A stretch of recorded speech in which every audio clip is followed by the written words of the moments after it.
നമുക്കിന്ന് പഠിക്കാനുള്ള പാഠഭാഗം പ്ലാവിലക്കഞ്ഞിയാണല്ലോ.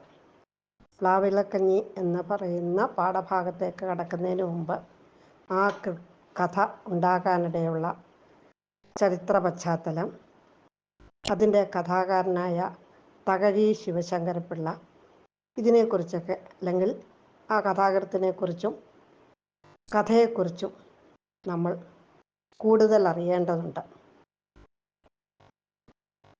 കുട്ടനാടിൻ്റെ കഥാകാരനായ തകഴി ശിവശങ്കരപ്പിള്ള ജ്ഞാനപീഠ അവാർഡ് ജേതാവാണ്. നിങ്ങൾക്കൊട്ടും പരിചിതമല്ലാത്ത ഒരു കാലഘട്ടത്തിലാണ് ഇതിൻ്റെ കഥ നടക്കുന്നത്. പെട്ടെന്ന് നിങ്ങൾക്ക് മനസ്സിലാകാൻ വേണ്ടി ഞാൻ ആ കഥ നടക്കുന്ന സ്ഥലം ഒന്ന് പരിചയപ്പെടുത്താം. അടുത്ത കാലത്ത് പുറത്തിറങ്ങിയ ഉള്ളൊഴുക്ക് എന്ന് പറയുന്ന സിനിമ നടക്കുന്ന കുട്ടനാടാണ് തകഴിയുടെ രണ്ടിടങ്ങഴി എന്ന് പറയുന്ന നോവലിൻ്റെ കഥ നടക്കുന്ന സ്ഥലം. കുട്ടനാട്ടുകാരായ കുട്ടികൾക്ക്, ആലപ്പുഴക്കാരായ കുട്ടികൾക്ക്, പിന്നെ സിനിമയിലൂടെയോ വിനോദയാത്രയ്ക്കായിട്ട് ആലപ്പുഴയിലും കുട്ടനാട്ടിലും ഒക്കെ വന്നിട്ടുള്ള ആൾക്കാർക്കോ ഒക്കെ അറിയാം കുട്ടനാട് എങ്ങനെയാണെന്ന്. അല്ലാതുള്ള കുട്ടികൾക്ക് കുട്ടനാട് തികച്ചും അപരിചിതമാണ്. സമുദ്രത്തിനേക്കാൾ വളരെ താഴ്ന്നു കിടക്കുന്ന ഭൂഭാഗമാണ് കുട്ടനാട്. പ്രസിദ്ധമായ പമ്പാ നദിയുടെ കരയിലാണ് കുട്ടനാട് സ്ഥിതി ചെയ്യുന്നത്. വർഷത്തിൽ ഭൂരിഭാഗം സമയവും വെള്ളത്താൽ ചുറ്റപ്പെട്ട് കിടക്കുന്ന സ്ഥലം. ധാരാളം വെള്ളം ഉണ്ടെങ്കിലും ആൾക്കാർക്ക് ആവശ്യത്തിന് കുടിക്കാൻ വെള്ളമില്ലാത്ത സ്ഥലം. ഇങ്ങനെയൊക്കെയുള്ള പ്രത്യേകതയാണ് കുട്ടനാടിനുള്ളത്. ഇന്ന് ധാരാളം വീടുകളും ഒക്കെയായി. പഴയ പോലെ കൃഷിയെ മാത്രം ആശ്രയിക്കുന്ന ഒരു ജനതതി ഇന്ന് അവിടെ ഇല്ല. പക്ഷേ പണ്ടങ്ങനെ ആയിരുന്നില്ല. കൃഷിയായിരുന്നു അവിടുത്തെ ജനങ്ങളുടെ ഉപജീവന മാർഗം. കൃഷി ഉപജീവന മാർഗമായിരുന്ന ആ കാലഘട്ടത്തിൽ നിങ്ങളെ ചരിത്രത്തിലൊക്കെ പരിചയപ്പെടുന്ന ഫ്യൂഡൽ വ്യവസ്ഥിതിയൊക്കെ നിലവിലിരുന്നു. ഒരു ജന്മിക്ക് ധാരാളം നിലവും പുരയിടവും വസ്തുവകകളും ഒക്കെ ഉണ്ട്. ആ ജന്മിക്ക് കീഴിൽ പണിയെടുക്കുന്ന, വേണ്ടത്ര കൂലിയൊന്നും ലഭിക്കാത്ത അടിമകളെ പോലെ പണിയെടുക്കുന്ന ഒരു വിഭാഗം. ആ വിഭാഗത്തിൻ്റെ ജീവിത സാഹചര്യങ്ങളും അവരുടെ കഷ്ടപ്പാടുകളും വിശദീകരിക്കുന്ന ഒരു നോവലാണ് രണ്ടിടങ്ങഴി. രണ്ടിടങ്ങഴി നോവലിൽ നിന്ന് എടുത്തിട്ടുള്ളതാണ് നിങ്ങൾക്ക് പഠിക്കാനുള്ള പ്ലാവിലക്കഞ്ഞി എന്ന് പറയുന്ന പാഠഭാഗം. രണ്ടിടങ്ങഴി നോവൽ എഴുതാനുള്ള സാഹചര്യം, പണ്ട് കാലത്ത് ഇന്നത്തെ പോലെ കമ്മ്യൂണിസം ഒന്നും പ്രചാരത്തിലില്ലാതിരുന്ന ഒരു കാലഘട്ടം. കമ്മ്യൂണിസം ഇവിടെ വരാൻ പോകുന്ന ആ തുടക്കം, കമ്മ്യൂണിസത്തിൻ്റെ തുടക്കം. നമ്മൾ കൃഷിഭൂമി കർഷകന് എന്നുള്ള മുദ്രാവാക്യമൊക്കെ വരുന്നതിന് മുമ്പുള്ള ഒരു കാലഘട്ടം. ജന്മി പറയുന്നതിനനുസരിച്ച് എല്ലുമുറിയെ പണിയെടുക്കണം. എത്ര പണിയെടുത്താലും ആ പണിയെടുക്കുന്നതിനനുസരിച്ചുള്ള കൂലി ജന്മി കർഷകർക്ക് കൊടുക്കാറില്ല, അല്ലെങ്കിൽ പണിക്കാർക്ക് കൊടുക്കാറില്ല. അതിനെയൊട്ട് എതിർക്കാൻ അവർക്ക് കഴിയാറുമില്ല. അങ്ങനെയുള്ള ഒരു സാഹചര്യത്തിലാണ് ശ്രീ തകഴി ശിവശങ്കരപ്പിള്ള രണ്ടിടങ്ങഴി എന്ന നോവൽ എഴുതുന്നത്. രണ്ടിടങ്ങഴി എന്ന നോവലിലെ പ്രധാന കഥാപാത്രമാണ് കോരനും ചിരിതയും ചാത്തനും ഒക്കെ. കോരൻ, ഞാൻ പാഠഭാഗത്തിലേക്ക് കടക്കുന്നതിന് മുമ്പ് കഥയുടെ ഒരു, രണ്ടിടങ്ങഴിയുടെ അല്ല, നിങ്ങൾക്ക് പഠിക്കാനുള്ള പാഠഭാഗത്തിൻ്റെ ഒരു സംഗ്രഹം പറയാം. എന്നിട്ട് നമുക്ക് കുറേശ്ശെ പാഠഭാഗം വായിച്ച് മനസ്സിലാക്കാം. വിശദമായിട്ടുള്ള പഠനം പിന്നീടാകാം.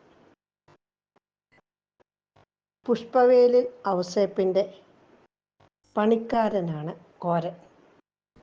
കോരൻ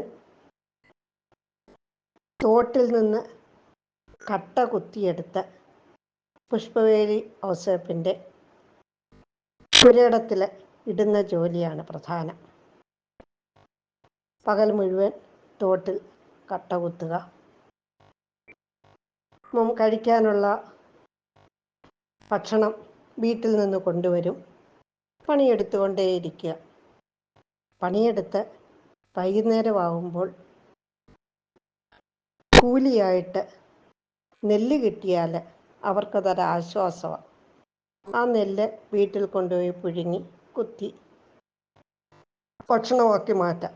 പക്ഷേ കൂലിയായിട്ട് നെല്ല് കൊടുക്കാതെ പകരം കാശാണ് കൊടുക്കുക.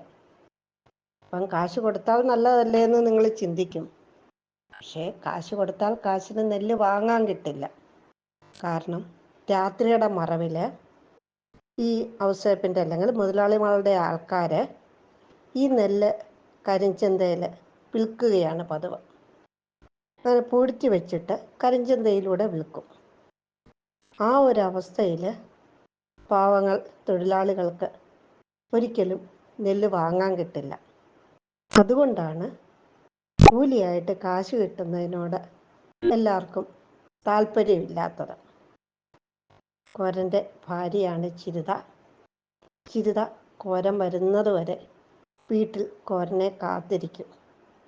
ഒരു ചെറ്റയിലൊരു ചെറിയ അനക്കം കേട്ടാൽ പാവം ചിരിതയ്ക്ക് പേടിയാണ്. കാരണം പണ്ട് കാലത്ത് മുതലാളിമാർ പാവപ്പെട്ട അടിയാളന്മാരുടെ ഭാര്യമാരെ പലതരത്തിലും ഉപദ്രവിച്ചിരുന്നു. അവരെ പ്രസവിച്ചു കഴിഞ്ഞാൽ പിന്നെ ഈ മുതലാളിമാർ നോക്കത്തില്ല.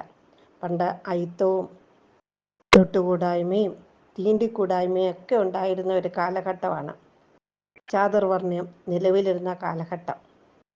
ജന്മിമാർ വഴിയിൽ കൂടെ നടക്കുമ്പോൾ എതിരെ വരുന്ന അടിയാളന്മാർ ഉച്ചത്തിൽ കൂവിക്കൊണ്ട് വേണം അത്രയും നടക്കാൻ. അതെന്തിനാണെന്നോ, വഴിമാറി ജന്മിമാർ പോണം, അവരെ തൊട്ടുകൂടാ. പക്ഷേ ജന്മിമാരൊക്കെ ഈ കീഴാളന്മാരുടെ സ്ത്രീകളോട് അയിത്തമൊന്നുമില്ല, അവരെ ഉപദ്രവിക്കും. അപ്പം അതുകൊണ്ട് പാവം ചിരിത വീട്ടിൽ പേടിച്ചു വിറച്ചായിരിക്കുന്നത്. കോരൻ വരുന്നത് വരെ അവൾ അങ്ങനെ ഇരിക്കും. കോരൻ വന്നു കഴിഞ്ഞാൽ അവൾ ഉണ്ടാക്കി വെക്കുന്ന ഭക്ഷണം അവർ രണ്ടുപേരും കൂടെ ഒരു ചട്ടിയുടെ ഇരുപുറവും ഇരുന്ന് ഒന്നിച്ച് കഴിക്കും. ഇത് നമ്മൾ ശ്രദ്ധിക്കേണ്ട ഒരു കാര്യമാണ്.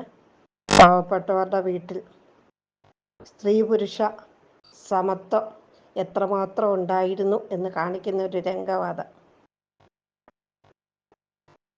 ഇന്നും സ്ത്രീ പലപ്പോഴും അവഗണിക്കപ്പെടുന്ന ഒരു സാഹചര്യത്തിൽ എത്രയോ കാലം മുമ്പ് സ്ത്രീക്കും പുരുഷനും കുടുംബത്തിൽ തുല്യസ്ഥാനം ഉണ്ടായിരുന്നു എന്ന് തെളിയിക്കുന്ന രംഗം. അങ്ങനെ കോരനെ താൻ കുറച്ച് കഴിച്ചുകൊണ്ട് കോരന് കൂടുതൽ ഭക്ഷണം ചിരിത കൊടുക്കും. കോരനാകട്ടെ ചിരിത കഴിച്ചില്ല വിഷമമാണ്. ചിരിതയെ കഴിപ്പിക്കാൻ കോരന് ശ്രമിക്കും. എൻ്റെ വയറ്റിലൊരു കമ്പിത പടി എന്ന് പറഞ്ഞ് കോരൻ ചിരിതയെ കൊണ്ട് കഴിപ്പിക്കും. ചിരിതയാകട്ടെ തനിക്ക് കിട്ടുന്ന പങ്കിൽ നിന്ന് ഒരു പങ്ക് മിച്ചം വെച്ച് അടുത്ത ദിവസം കോരന് കൊടുത്തു വിടും. അത്രമാത്രമായിരുന്നു അവരുടെ സ്നേഹം. അപ്പോൾ ഒരു ദിവസം കോരൻ പണി കഴിഞ്ഞ് വരുമ്പോൾ തൻ്റെ വീട്ടിൽ താൻ പ്രതീക്ഷിക്കാത്ത ഒരതിഥി എത്തിയിരിക്കുന്നു. അത് മറ്റാരുമല്ല, കോരൻ്റെ പിതാവാണ്. കോരനും ചിരിതയും കൂടെ ഇഷ്ടപ്പെട്ട് വിവാഹം കഴിച്ചതാണ്. ആ ഇഷ്ടം പിതാവിന് ഇഷ്ടപ്പെടാത്തത് കൊണ്ട്, പിതാവിനതിൽ താല്പര്യമില്ലാത്തത് കൊണ്ട് കോരന് പിതാവിൽ നിന്ന് അകന്നു നിൽക്കേണ്ടി വന്നു.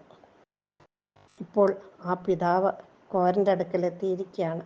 ചിരിതയാകട്ടെ വളരെ സ്നേഹത്തോടെ, വളരെ കരുതലോടെ, എന്നാൽ തികഞ്ഞ ബഹുമാനത്തോടെ അച്ഛന് ഭക്ഷണം വിളമ്പിക്കൊടുക്കുന്നു. കോരൻ്റെ കണ്ണ് നിറഞ്ഞു.